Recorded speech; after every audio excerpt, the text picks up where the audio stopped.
सियासी लड़ाई जब अपने शबाब पर होती है तो जुबान तरकश हो जाती है और फिर उस तरकश से अलग अलग तरह के तीर निकलते हैं। ऐसे तीर जो चुनावी राजनीति की तकदीर तय करते हैं, ऐसे तीर जो तिल मिलाहटें पैदा करते हैं, ऐसे तीर जो तलखियों से लबरेज तरन्नुम सुनाते हैं। ऐसी ही तीरंदाजी हो रही है उत्तर प्रदेश के मुख्यमंत्री योगी आदित्यनाथ और समाजवादी पार्टी के अध्यक्ष अखिलेश यादव के बीच में।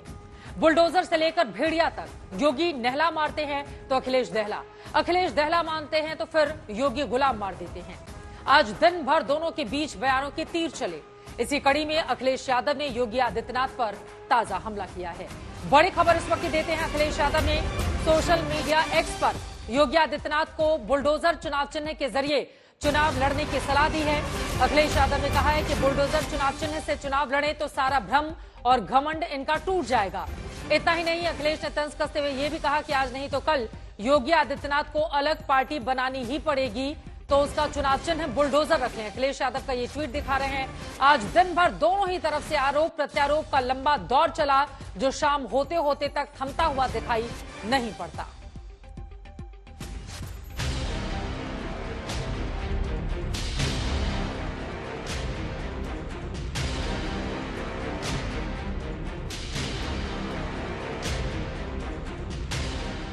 न उपचुनाव की तारीखों का ऐलान हुआ है, न चुनाव को लेकर किसी तरह की सुगबुगाहट है, न उम्मीदवारों के नाम पर चर्चा हुई है, कुछ नहीं हुआ है। मगर बावजूद इसके सीएम योगी आदित्यनाथ और समाजवादी पार्टी के मुखिया अखिलेश यादव के बीच गजब की तल्ख मिजाजी दिख रही है। नहले पे दहला, दहले पे गुलाम। बुलडोजर पे हर एक व्यक्ति के हाथ नहीं फिट हो सकते।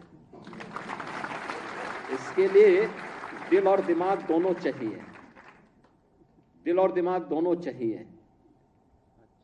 बुलडोजर जैसी क्षमता और दृढ़ प्रतिज्ञा जिसमें हो वही बुलडोजर चला सकता है।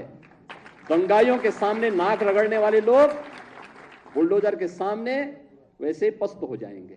बुलडोजर में दिमाग नहीं होता है, स्टीयरिंग होता है उसमें। स्टीयरिंग से चलता है बुलडोजर। उत्तर प्रदेश की जनता कब किसका स्टीयरिंग बदल दे या दिल्ली वाले कब किसका स्टीयरिंग बदल दें। और बुलडोजर जो है, जिनके लिए बुलडोजर बल व नाइंसाफी का प्रतीक है, मैं उन्हीं को बुलडोजर की मुबारकबाद देना चाहता हूं। तू डाल में पात वाला मामला चल रहा है। सुप्रीम कोर्ट ने जिस रोज से बुलडोजर एक्शन पर टिप्पणी की, तभी से अखिलेश यादव मुख्यमंत्री योगी आदित्यनाथ को घेर रहे हैं। जहां तक बुलडोजर का सवाल है, सोचो कैसा न्यायालय का बुलडोजर चला, क्या बुलडोजर नहीं चल सकता। जो लोग बुलडोजर लेकर के डराते थे, जगह जगह लोगों के घर गिराते थे, क्या मुख्यमंत्री आवास का नक्शा पास है?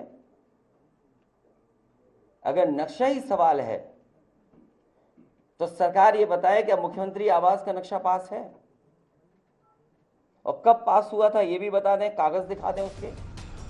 गोरखपुर में अपनी पार्टी के कार्यकर्ताओं के बीच अखिलेश यादव तो यहाँ तक कह गए कि 2027 में समाजवादी पार्टी की सरकार बनने के बाद बुलडोजरों का रुख गोरखपुर की ओर होगा। अब रवि किशन उन्हें जवाब दे रहे हैं। क्या आप हिंदुओं पर बुलडोजर चलाना चाहते हैं?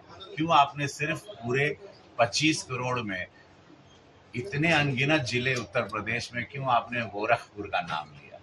तो क्या आप गुरु गोरक्षनाथ की पावन धरती पर बुलडोजर चला के हम हिंदुओं को या यहाँ के रहने वाले हिंदुओं को डराना चाहते हैं? बुलडोजर से कहानी आगे बढ़ी तो भेड़िया पर आकर अटक गई।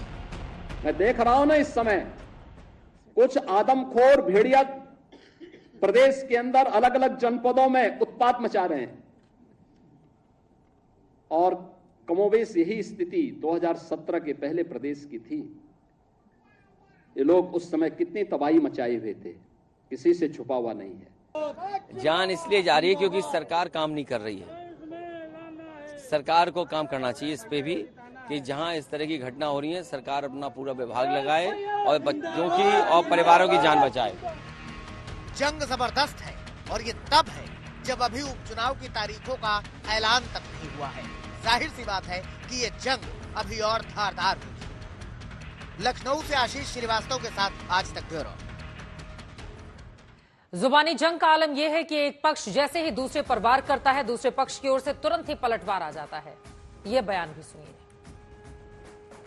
2017 के पहले जो लोग प्रदेश में लूट खसोट मचाए थे, आज जब उनके सपनों पर पानी फिर चुका है, तो अब टीपू भी चले सुल्तान बनने।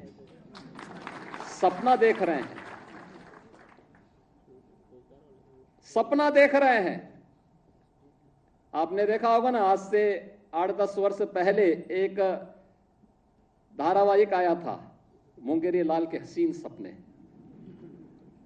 सपना देखना, वैसे भी इन लोगों को सपने ही दिखाई देते हैं।